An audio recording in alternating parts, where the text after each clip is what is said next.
ঠাকুর এসেছে।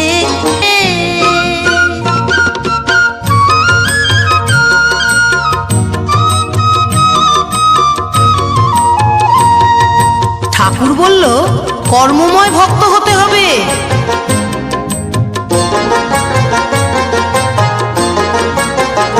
ঠাকুর বলল কর্মময় ভক্ত হতে যে হবে, দীক্ষা নিয়ে ডাকলে আমায় সহজে পাবে।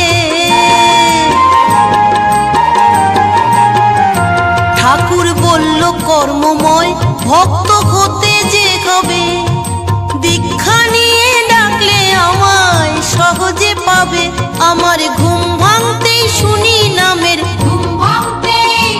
দিন রতন বলে শুনি নামের ধ্বনি উঠেছে, নামের ধ্বনি উঠেছে। দরজা খুলে দেখ